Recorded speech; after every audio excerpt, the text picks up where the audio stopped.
여러분, 현대판 개미와 배짱이의 이야기를 아십니까? 여러분, 언젠가도 여러분에게 한번 소개를 드린 것 같은 기억이 있습니다. 그러나 지난번하고는 조금 내용이 다릅니다.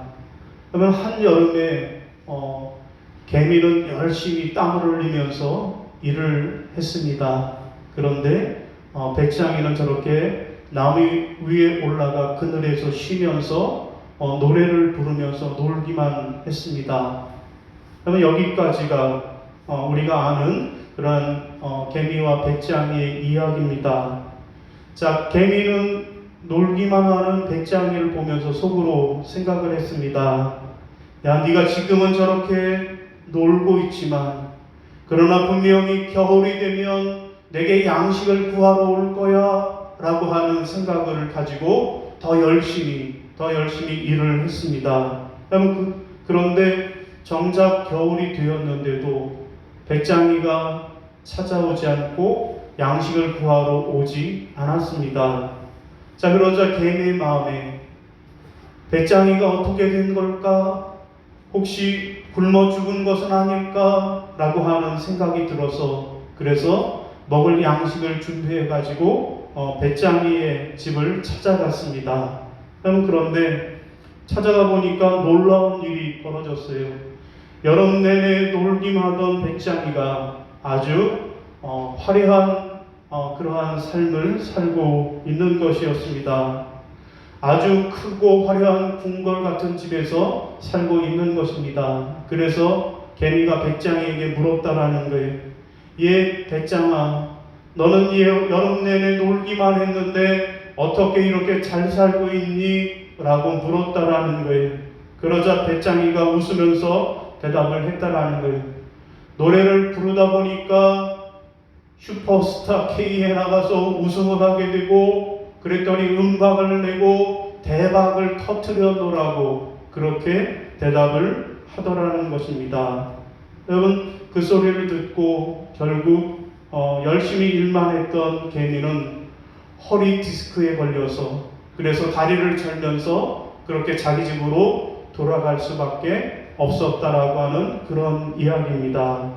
여러분, 조금은 우스꽝스러운 그런 이야기지만 여러분, 이 이야기가 우리의 삶을 한번 돌아볼 그런 필요성을 제기하고 있습니다. 여러분, 이제는 오로지 일만 하는 개미가 되어서도 안 되고 그렇다고 맨날 놀기만 하는 배짱이가 되어서도 곤란할 것입니다. 그래서 요즘 젊은이들 사이에서는 오늘을 즐기자, 무슨 족이에요? 욜로족. 한 번밖에 없는 인생 즐기면서 살자, 내일 일은 난 몰라요 하는 욜로족이 있는가 하면, 그런가 하면 더 나은 인생, 더 나은 미래를 위해서 돈을 모으자라고 하는 파이어족도 있다라고 합니다. 여러분, 과연 어떤 삶이 현명한 삶일까요? 내일 일은 모르고 오늘 현재를 즐기자고 하는 욜로족의 삶일까요? 아니면 더 나은 미래를 위해서 오늘 조금 더 고생하더라도 돈을 모으고 절약하자라고 하는 파이어족일까요? 여러분, 개미처럼 일도 열심히 해야 하겠지만 동시에 삶의 여가도 즐기면서 그렇게 인생을 준비하는 갯장이가 되어야 할 것입니다. 갯장이, 개미와 배짱이, 그렇게 인생을 준비해야 우리의 삶이 행복하고 조화로운 삶을 맞이할 수 있을 것입니다. 여러분, 이제 오늘 본문의 제목, 오늘 설교의 제목은 무엇일까요? 가을에는 땡땡하게 하소서. 뭐 해야 할까요? 정답은 준비하게 하소서입니다. 한번 따라해 보겠습니다. 가을에는 준비하게 하소서. 여러분, 그렇습니다. 가을은 준비하는 계절입니다. 겨울을 준비하는 계절이 가을입니다. 여러분, 그래서 예전에는 이맘때만 되면 무슨 준비를 했어요? 월동 준비. 겨울을 날 월동 준비를 했습니다. 여러분, 월동 준비하면 가장 대표적인 건 뭘까요? 예, 첫 번째로는 김장입니다. 여러분, 김치 하나만 준비하면 그러면 겨울 준비가 끝이 났습니다. 여러분, 김치 하나만 있으면 못하는 요리가 없어요. 김치찌개, 김치국, 김치볶음, 김치전, 김치국수, 김치볶음밥, 기타 등등. 여러분, 김치 하나만 준비하면 겨울을 그냥 보낼 수 있었던 것입니다. 여러분, 또 준비해야 할 것이 무엇입니까? 연탄을 준비해야만 했습니다. 여러분, 지금은 모든 가정이 다 가스보일러를 사용하고 있기 때문에 특별히 연탄을 준비하지 않지만, 여러분, 예전에는 연탄을 준비해야만 했습니다. 대부분 연탄 보일러를 사용했기 때문에 그렇습니다. 여러분, 그래서 겨울이 되기 전에 연탄을 들여 놓아야만 했습니다. 그래서 가정마다 한 200장, 300장, 부자들은 500장, 1000장을 들여 놓으면 그러면 한겨울을 따뜻하게 보낼 수 있었던 것입니다. 여러분, 이렇게 가을은 겨울을 준비하는 계절입니다. 여러분, 그러면 오늘 우리는 우리의 인생의 가을을, 인생의 겨울을 준비하기 위해서 이 가을에 해야 할 일은 무엇일까요? 여러분, 오늘 본문 말씀을 보면 오늘 본문은 사도 바울의 월동 준비하는 이야기가 오늘 본문의 내용입니다. 여러분, 사진에 보이는 이 사람은 누구일까요? 여러분, 사진에 보이는 이분은 평생을 복음을 전하다가 저렇게 머리가 휘어진 사도 바울의 초상화라고 합니다. 여러분, 사진을 바라보기만 해도 존경하는 마음이 그렇게 생기는 그런 사진입니다. 여러분, 사도 바울, 그는 지금 언제 사형당할지도 모르는 그런 상황 속에서 차디찬 지하 감옥에 앉아 있으면서, 그러면서 이제 인생을 정리할 때가 되었음을 느끼고 있는 것입니다. 자, 그래서 점점 날씨가 추워지고 싸늘한 감옥 안에서 마지막으로 그가 하는 일은 그의 영의 아들 디모데에게 마지막으로 편지를 쓰고 있는 것입니다. 여러분, 오늘 본문 말씀은 사도 바울이 자신의 영의 아들 디모데에게 인생의 겨울을 맞이해서 마지막 편지를 쓴 것이 오늘 본문의 내용입니다. 여러분, 오늘 본문 디모데를 향한 사도 바울의 편지, 그 내용을 요약하면 이렇습니다. 디모데야, 너는 어서 속히 내게로 오라.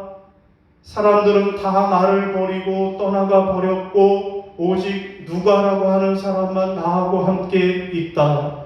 디모데야, 내가 올 때 드로아 가보의 집에 맡겨둔 겉옷을 가지고 오고 특별히 가죽 종이에 쓴 책을 가지고 오라. 그리고 복음을 위해 협력한 사람들에게 문안하고 오라. 오되 겨울이 오기 전에 속히 오라 라고 하는 것이 오늘 본문의 내용입니다. 여러분, 사도 바울만 겨울을 맞이하는 것이 아니라 오늘 우리도 겨울을 맞이하고 있습니다. 우리는 해마다 겨울을 맞고 있습니다. 마찬가지로 누구의 인생이든지 겨울은 찾아옵니다. 그러므로 우리는 우리 인생의 겨울이 찾아오기 전에 우리가 겨울을 준비해야만 할 것입니다. 여러분, 그러면 과연 우리가 인생의 겨울, 우리 인생의 겨울을 준비할 때 과연 무엇을 준비해야 할까요? 오늘 본문은 첫 번째로 우리가 인생의 겨울이 오기 전에 준비해야 할 것은 사랑의 겉옷을 준비해야 한다라고 말씀하십니다. 함께 따라하겠습니다. 사랑의 겉옷을 준비해야 합니다. 사랑의 겉옷을 준비해야 합니다. 자, 우리 13절 화면 보시고 시작. 내가 올 때 내가 드로아 가보의 집에 둔 겉옷을 가지고 오고. 아멘. 여러분, 여기 겉옷이라고 하는 말은 어떤 옷을 가리키는 걸까요? 겉옷. 여러분, 겉옷은 추운 겨울을 날 수 있는 아주 두꺼운 옷, 아주 따뜻한 옷을 가리키는 것일 것입니다. 요즘 우리로 치면 두꺼운 롱패딩 하나 가져오고 오라고 하는 그런 말일 것입니다. 여러분, 겨울이라고 하는 계절이 춥기에 우리가 요즘에 점점 더 따뜻한 옷, 두꺼운 옷을 찾게 되는 것입니다. 여러분, 그래서 사도 바울도 가보의 집에 있는 겉옷을 가져오라고 부탁하고 있습니다. 여러분, 이렇게 겨울이 되면 몸만 추운 것이 아니라 또한 겨울이 되면 우리의 마음도 추워지는 것입니다. 여러분, 그래서 우리의 몸을 덮어야 할 겉옷이 필요한 것처럼 또 누군가로부터 사랑이 필요한 것입니다. 여러분, 그래서 오늘 사도 바울은 자신의 인생의 겨울을 준비하는데 사랑의 겉옷을 준비하고 있는 것입니다. 여러분, 사도 바울이 인생의 겨울을 준비하면서 사랑의 겉옷을 준비했던 것처럼 오늘 우리도 인생의 겨울을 준비할 때 사랑의 겉옷을 준비해야만 할 것입니다. 여러분, 지금 사도 바울은 그의 인생에서 가장 혹독한 겨울을 맞이하고 있습니다.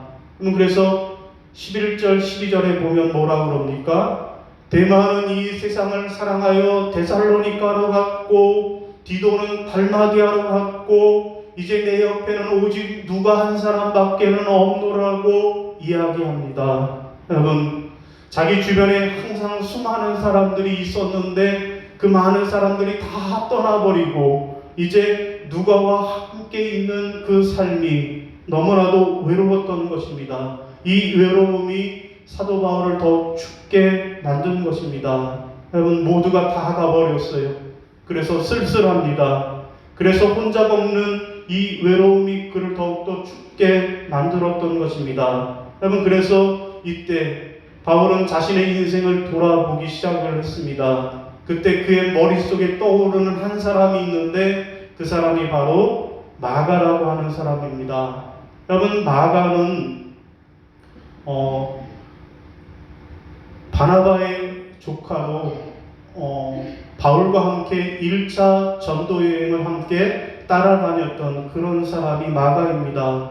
여러분, 그러나 마가가 도중에 전도 여행 중에 그만 병에 걸려서 보름 동안을 꼼짝을 못하고 누워 있었습니다.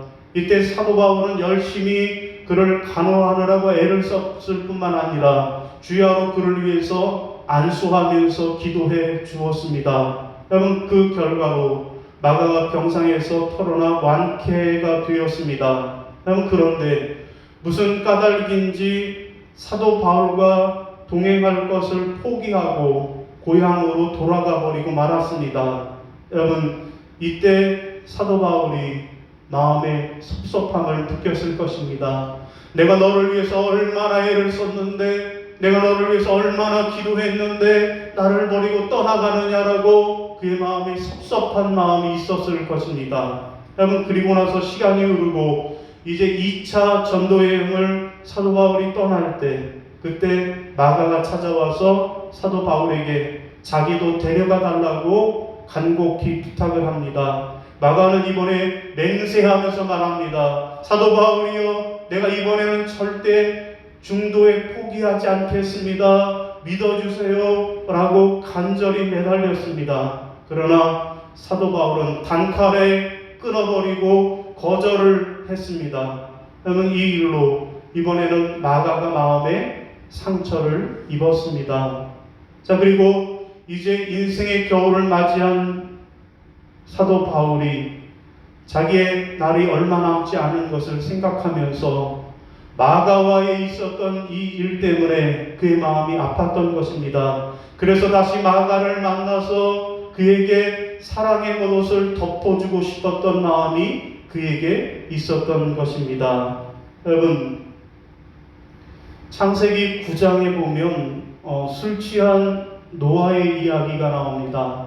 노아가 포도 농사를 짓고 그 포도주를 마시고 한 번은 크게 취해서 그렇게 알몸으로 누워 있었다라는 것입니다. 옷을 다 벗어버리고 알몸 중인 상태로 그렇게 잠에 취해 있었는데 노아의 세 아들 함, 야벳, 셋 이렇게 셋이 있었는데 그 중에 함이라고 하는 아들이 지나가다가 아버지의 이렇게 벌거벗은 모습을 보고 아버지를 비난하기 시작을 했습니다. 여러분, 그러자 하나님은 어떻게 하셨습니까? 그를 저주하셨다라고 말씀하고 있습니다.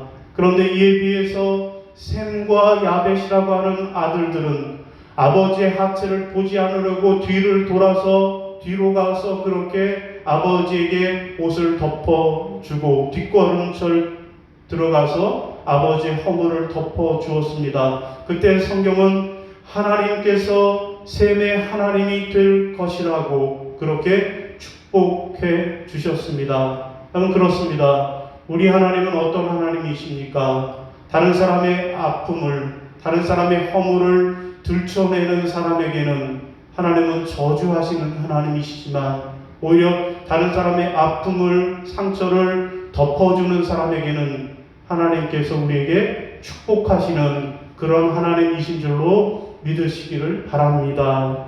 여러분, 임금님과 어린 왕자가 큰 궁궐에 살고 있었습니다. 어느 추운 겨울날 임금이 어린 왕자에게 말했습니다. 추운 겨울이니 거리를 살펴보고 오라고 그렇게 명을 내렸습니다. 자, 아버지의 명에 따라, 임금의 명에 따라 거리를 나갔더니 눈 덮인 거리에는 속살을 드러내고 배가 고파서 구걸하는 어린 아이를 보았습니다. 왕자는 너무나도 가슴이 아팠습니다. 아니, 이 나라에 이렇게 춥고 배고픈 아이들이 살고 있다니 저들은 과연 얼마나 추울까라고 하는 마음이 들었습니다. 그래서 어린 왕자는 자기의 외투를 벗어서 그 거지 같은 어린아이에게 덮어주고 왕궁으로 발길을 돌렸습니다. 자, 돌아오는 길에 어린 왕자는 온몸이 꽁꽁 얼어붙어 버리고 말았습니다. 그렇게 떨어보기는 처음이었던 것입니다. 자, 돌아온 왕자는 잠이 오질 않았습니다. 그래서 잠자리에서 혼자 중얼거렸습니다. 아니, 나는 잠깐 거리에 나갔는데도 이렇게 추운데 한겨울을 거리에서 보내야 하는 아이들은 얼마나 추울까라고 하는 생각을 했습니다. 자, 그래서 동이 트자마자 이 어린 왕자는 다시 추운 거리로 나갔습니다. 그리고 어제 만났던 어린아이를 찾아갔습니다. 그리고 말합니다. 이제는 내가 너를 대신하여 살겠으니 네가 왕자 노릇을 하도록 하렴. 그래서 왕자는 거지가 되고 거지는 왕자의 대접을 받으면서 겨울을 따뜻하게 보냈다라고 하는 그런 이야기입니다. 여러분, 그런데 이 이야기를 듣고 보니까 어디서 많이 들어본 이야기 같지 않습니까? 어디서 많이 들어본 스토리 아닙니까? 예, 그렇습니다. 바로 성탄의 이야기가 그 이야기입니다. 하늘의 왕자가 이 땅에 내려와서 거지가 되고 또 우리는 거지 같던 우리가 하나님의 왕자가 되었다라는 하나님의 사랑 사건이 바로 성탄입니다. 하나님의 아들이 높고 높은 하늘의 보좌를 버리고 낮고 천한 인간의 자리로 내려와서 우리와 함께 생사고락을 함께하며 우리를 구원해 주신 하나님의 사랑 사건이 바로 성탄이라는 사실을 기억하는 여러분이 되시기를 바랍니다.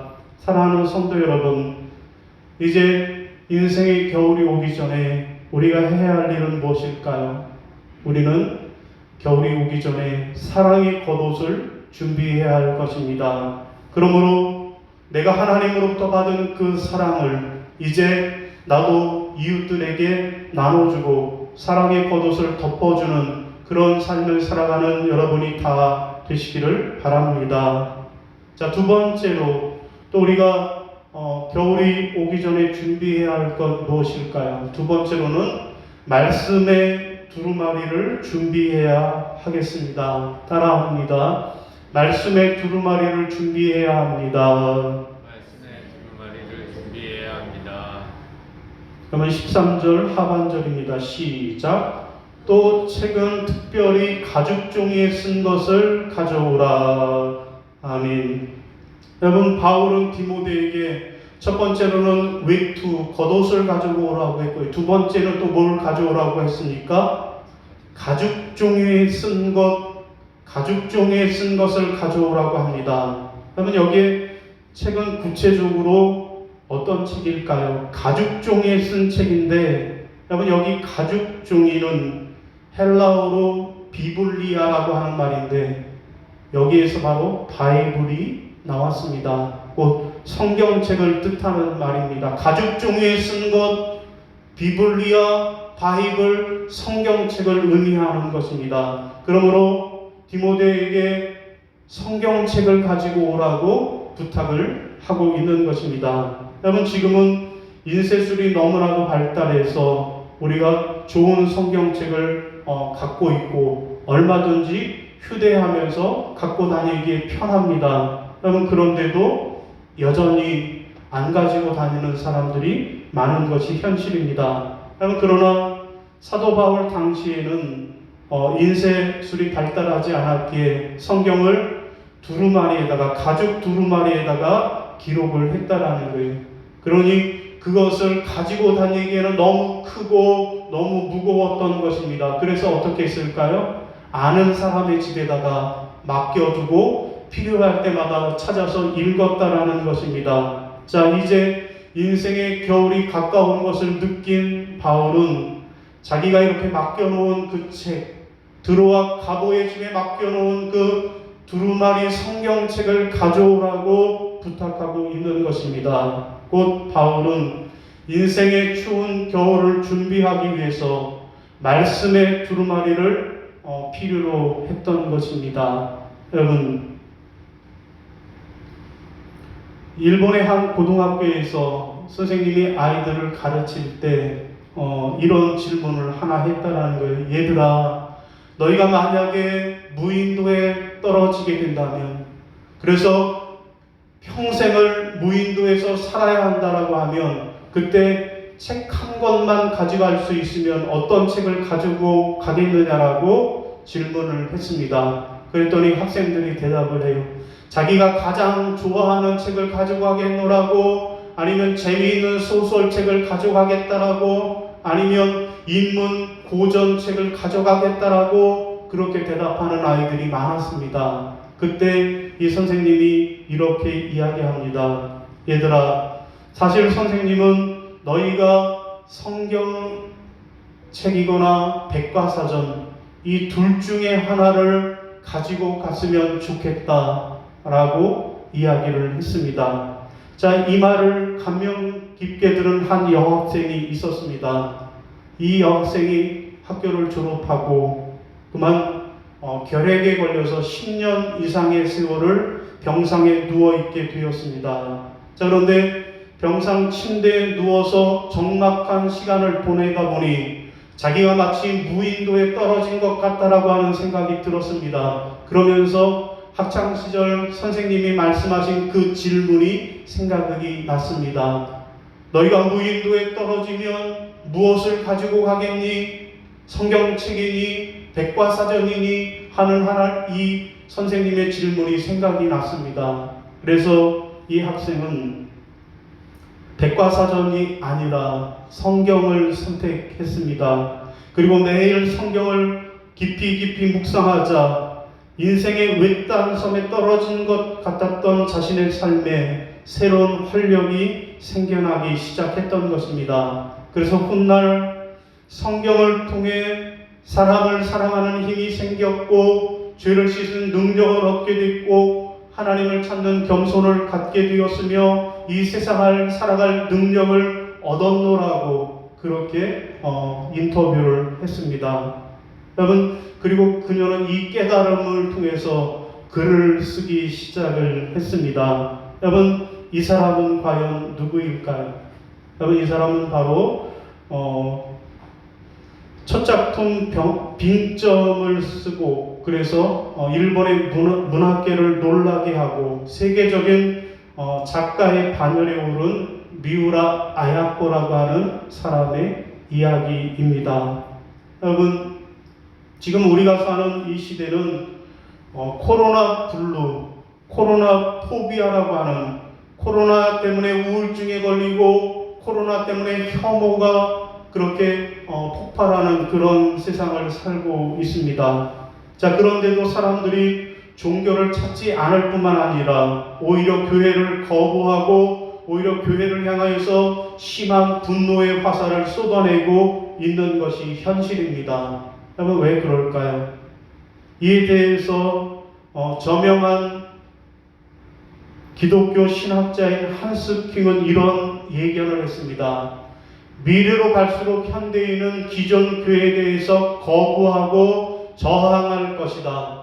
그러나 하나님을 향한 신심과 종교적 욕구는 더욱더 커질 것이다 라고 예견을 했습니다. 여러분, 이 예견대로 오늘날 교회는 하나님을 향한 영성의 본질과 또 그 기능을 보여주지 못하는 그런 교회가 되었습니다. 오히려 제도나 경영적인 측면을 지나치게 추구하는 경향이 있었습니다. 그래서 작은 교회, 개척교회조차도 모여서 예배드리고 밥 먹고 흩어지는 것을 전부로 여겨왔던 것입니다. 자, 그러다가 일부 교회에서 코로나 바이러스 감염증의 진원지로 지목이 되면서 국민들의 이맛살을 찌푸리게 한 것입니다. 자, 코로나 상황이 점점 어려워지고 있는 이때 교회가 세상 사람들의 피난처가 되고 안식처가 되어야 할 터인데 오히려 교회가 세상 사람들의 기피의 대상이 되고 교회를 거부하는 그러한 사태를 우리가 맞고 있는 것입니다. 그러면 이러한 때 우리는 어떻게 해야 할까요? 교회가 정통적인 제도나 공간의 권위로는 결코 이 코로나19를 극복할 수 없을 것입니다. 그러면 어떻게 해야 할까요? 교회는 교회의 본질, 곧 예배를 회복해야 할 것입니다. 새로운 영성의 붐이 일어나게 하며 영적 생명의 강이 물처럼 흐르게 해야 할 것입니다. 이를 위해서 가장 중요한 것은 바로 하나님의 말씀입니다. 하나님의 말씀을 잘 준비하고 하나님의 말씀을 잘 듣는 일, 이것이 가장 중요한 일일 것입니다. 바로 이렇게 하나님의 말씀을 준비하는 이 일이 코로나를 극복하는 영적 방역이 되고 영적 항체를 형성하는 길이 될 것을 분명히 믿으시기를 바랍니다. 사랑하는 성도 여러분, 이제 겨울이 오기 전에 우리가 해야 할 일은 무엇일까요?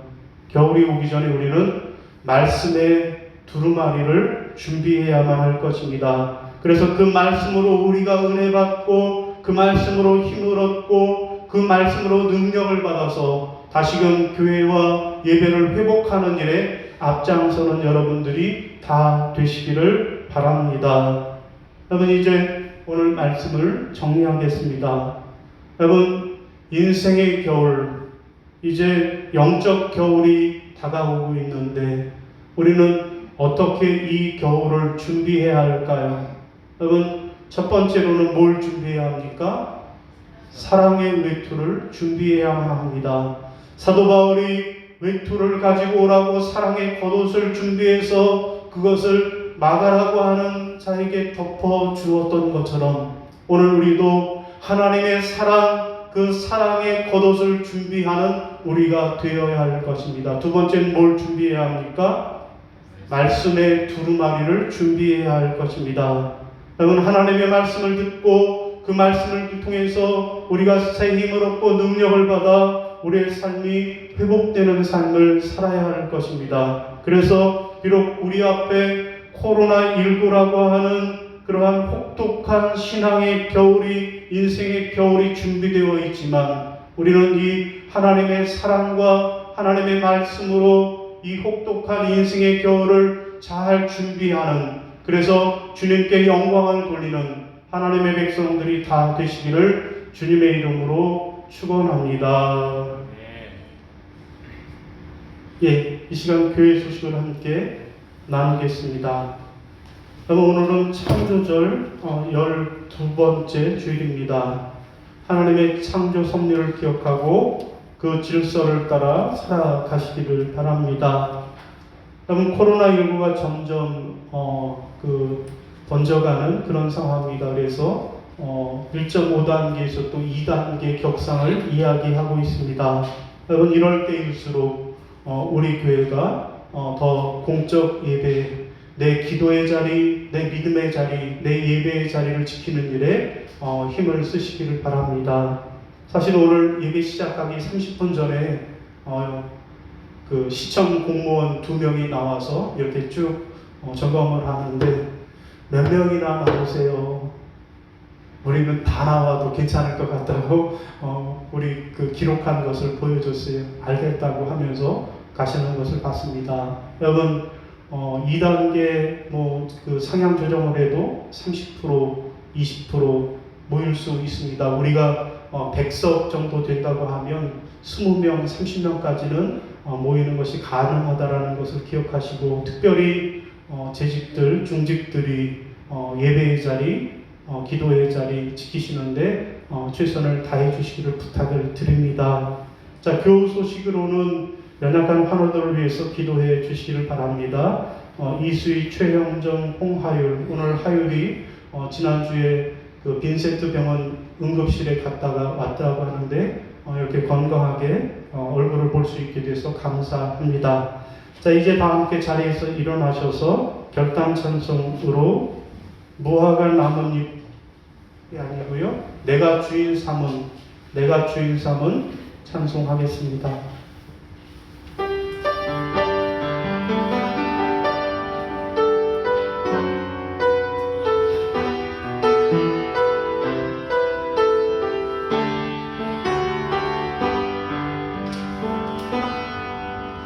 내가 주인 삼은 모든 것 내려놓고 내 주 대신 주 앞에 나가 내가 사랑했던 모든 것 내려놓고 주님만 사랑해. 내가 주인 삼은 모든 것 내려놓고 내 주 대신 주 앞에 나가 내가 사랑했던 모든 것 내려놓고 주님만 사랑해. 주 사랑 거친 풍랑에도 이 큰 바다처럼 나를 잠잠케 해. 주 사랑 내 영혼의 반석, 그 사랑 위에 서리.